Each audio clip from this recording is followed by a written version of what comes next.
आणि थेट जाऊया, जे.पी. नड्डा पत्रकार परिषद घेत आहेत. तर जे.पी. नड्डा यांची पत्रकार परिषद आता सुरू होत आहे. एकूणच राज ठाकरे यांनी केलेले आरोप, त्यांनी विचारलेले प्रश्न, यावर आता जे.पी. नड्डा काय आप उत्तर सभी देणार? मीडिया के साथियों का बहुत बहुत स्वागत है. आज इस महत्वपूर्ण प्रेस वार्ता में भारतीय जनता पार्टी के हमारे पूर्व अध्यक्ष, भारतीय जनता पार्टी के वरिष्ठ नेता, भारत सरकार में केंद्रीय मंत्री आदरणीय जे.पी. नड्डा जी आप लोगों को संबोधित करेंगे. मेरा आदरणीय नड्डा जी से आग्रह है कि अपना संबोधन प्रारंभ करें. मित्रों, ये जो स्टूडेंट्स की डिमांड है, जिस विषय पर उन्होंने मुद्दे उठाए हैं पेपर लीक का, सबसे पहले तो मेरा आग्रह है कि हमें इसका राजनीतिकरण नहीं करना चाहिए और इसमें से राजनीतिक लाभ लेना उचित नहीं है. यह एक गहन समस्या है और इस समस्या का गहनता के साथ चर्चा होने की आवश्यकता रहती है. मैं यहां यह भी कहना चाहता हूं,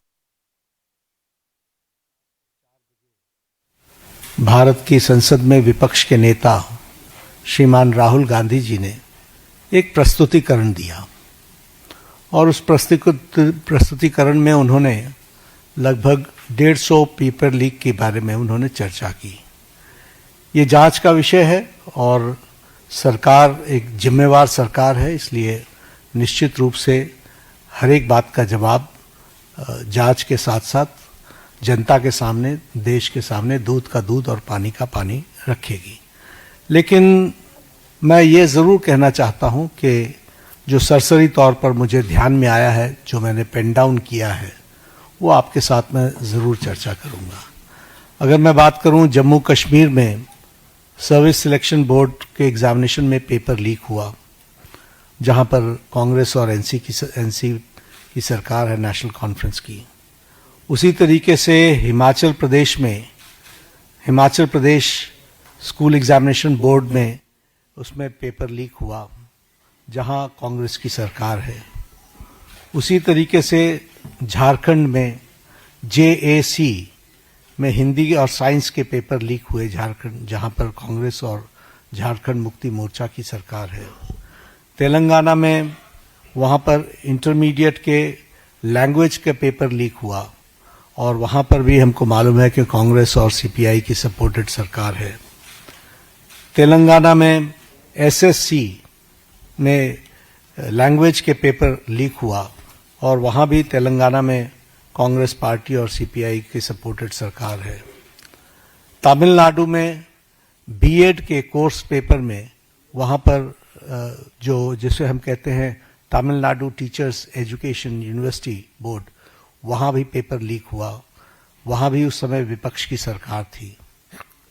वेस्ट बंगाल में पुलिस कांस्टेबल का रिक्रूटमेंट एग्जाम पेपर लीक हुआ, वहां उस समय TMC की सरकार थी. पंजाब में Punjab subordinate service selection board, इसमें ग्रुप B के एग्जामिनेशन में इसमें भी पेपर लीक हुआ और मैल प्रैक्टिसेस भी हुए हैं. उसी तरीके से केरला में स्टेट में PSC के 26 एग्जाम पेपर में इरेगुलरिटीज हुई हैं. कर्नाटक में जहां पर कांग्रेस की सरकार है, वहां भी प्रेपरेटरी बोर्ड एग्जाम में पेपर लीक हुआ, PUC के पेपर में लीक हुआ. तो इस तरीके से मेरे को तो ये कुछ नाम मैंने लिए हैं. अभी ये इसकी बहुत लंबी फेयर लिस्ट है, जिसके बारे में हम चर्चा चाहेंगे कि जब चर्चा हो. लेकिन मैं पूछना चाहूंगा विपक्ष के नेता से, राहुल गांधी जी से, कि आप सिलेक्टिव क्यों हैं? Why are you so selective? आपने यूपीए की और यूपीए के सपोर्टेड सरकारों को, जिसे हम इंडी गठबंधन कहते हैं, इंडी अलायंस कहते हैं, उनकी गवर्नमेंट्स के बारे में आपने क्यों नहीं चर्चा की? क्यों आपने अपने आप को उससे अलग रखा? यह स्पष्ट बताता है कि आपका उद्देश्य छात्रों का हित नहीं है. आपका उद्देश्य एजुकेशन में बढ़ोतरी हो, एजुकेशन की क्वालिटी में बढ़ोतरी हो, स्टूडेंट्स को जस्टिस मिले, इसमें आपका इंटरेस्ट नहीं है. आप स्टूडेंट्स के विषयों को, डिमांड्स को लेकर के आप पॉलिटिकल माइलेज लेना चाहते हैं, राजनीतिक रोटियां सेकना चाहते हैं, जो कि दुर्भाग्यपूर्ण है। लेकिन मैं इस मोड़ पर एक बात जरूर कहना चाहूंगा कि यह समय ये नहीं है कि हमारी सरकारें, आपकी सरकारें, तुम्हारी सरकारें, इस तरीके से हम इन चीजों को विभाजित करें। ये गंभीर मसला है और जैसा मैंने आपके सामने कुछ नाम गिनाए, ये बड़ी लंबी लिस्ट है जिसमें यूपीए की सरकारें इन्वॉल्व हैं जहां पेपर लीक हुआ है। लेकिन हम आरोप प्रत्यारोप से बाहर निकल करके हमें इस पर चर्चा करनी चाहिए और चर्चा करने का जो सबसे अच्छा माध्यम है वो है सदन, वो है पार्लियामेंट। और हम चर्चा के लिए तैयार हैं। गहन चर्चा हो, गहन चर्चा के माध्यम से इसकी बारीकियों में हम जाएं। What are the factors which are leading to for paper leak, who are the people involved and how the central government has responded. हमने किस तरीके से, जब हमारे ध्यान में कोई पेपर लीक आया है तो हमने किस तरीके से इसको एड्रेस किया है और बाकी सरकारों को भी किस तरीके से इसमें एड्रेस करना चाहिए।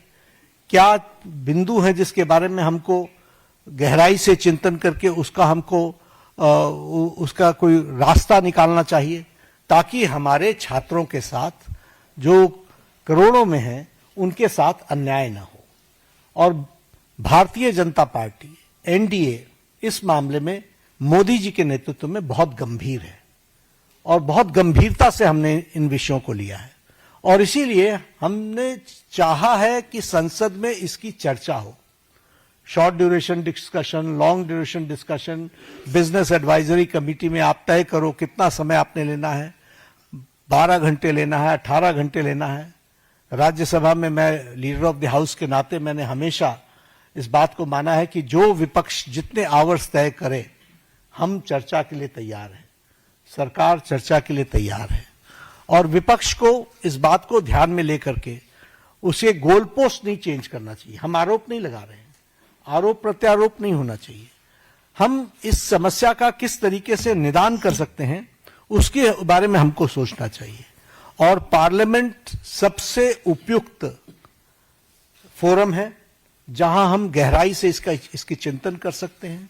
ड्यूरेशन विपक्ष तय करे और उसमें हर एक एस्पेक्ट्स के बारे में चर्चा हो और हम कोई ठोस नीति लेकर के आए, क्योंकि बच्चे कोई हमारे हैं, आपके हैं, वो देश के भविष्य हैं और देश के भविष्य की चिंता करना हमारी जिम्मेवारी है और हमारी जिम्मेवारी में सरकार के साथ साथ विपक्ष की जिम्मेवारी भी है।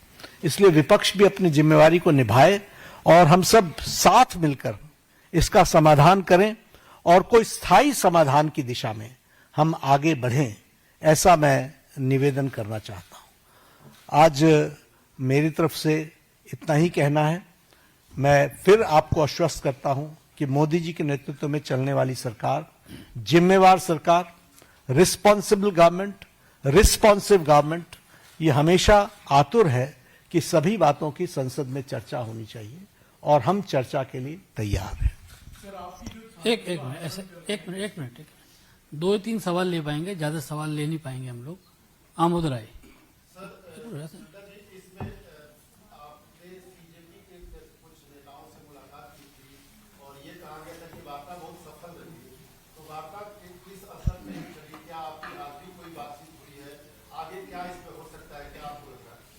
वार्ता बहुत सौहार्दपूर्ण वातावरण में हुई।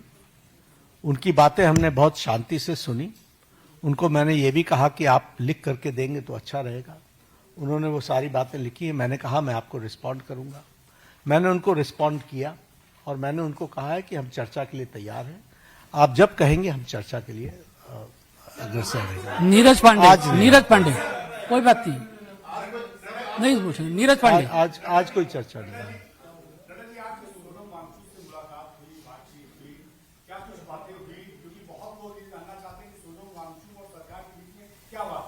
नहीं, हम तो उनका हालचाल पूछने गए। उनकी शिफ्टिंग हुई सफदरजंग से, हम वो मेदांता में पहुंचे। तो एक तो वो आईसीयू में थे तो वहां पर बहुत रिस्ट्रिक्टेड वातावरण होता है।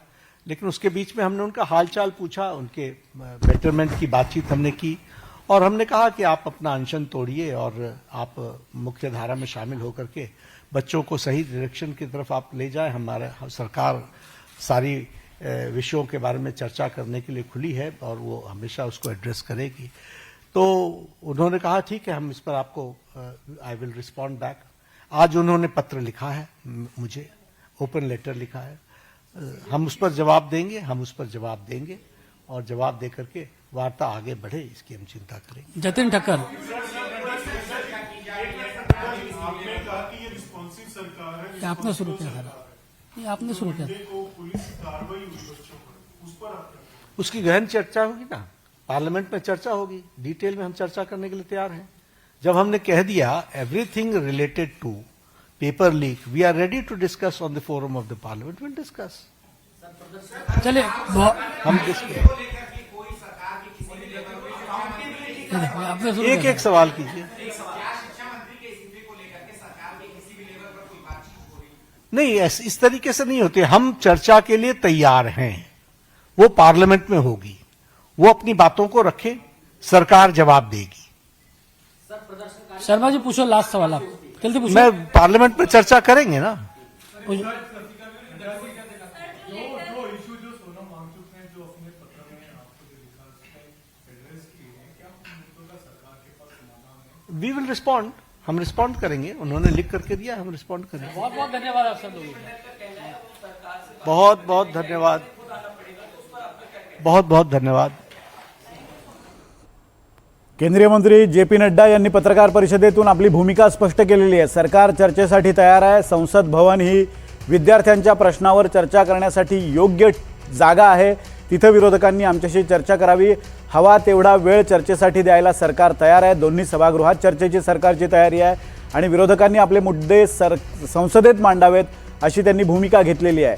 मात्र विरोधकांनी गोल पोस्ट चेंज करू नये, याचा अर्थ त्यांचा असा म्हणण्याचा होता की विरोधकांनी आपल्या मागण्या सातत्यानं बदलू नयेत। सुरुवातीला चर्चेची मागणी करणारे विरोधक नंतर राजीनाम्याची मागणी करू लागले, याचा सुद्धा त्यांनी यावर सुद्धा भाष्य केलेलं आहे। आणि त्यांचं म्हणणं आहे की सोनम वांगचुक यांनी आपल्याला जे पत्र लिहिलेलं आहे त्या पत्राचं आपण उत्तर देणार आहोत आणि त्याबाबत सरकारची पूर्ण तयारी आहे। या मुद्द्यावर हे विद्यार्थी फक्त विरोधकांचे किंवा सरकारचे किंवा कुठल्या एका पक्षाचे नाही आहेत, तर ते देशाची संपत्ती आहे आणि या विरोधकांच्या प्रश्नासाठी चर्चा करण्याची सरकारची तयारी असल्याचं नड्डा यांनी या पत्रकार परिषदेतून स्पष्ट केलंय।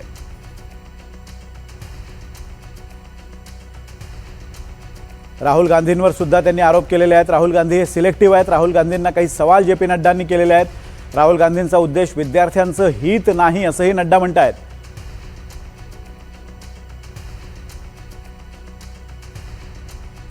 आरोप प्रत्यारोपाच्या पुढे जाऊन आपण चर्चा केली पाहिजे आणि चर्चेतून मार्ग निघेल असा विश्वासही त्यांनी व्यक्त केलेला आहे।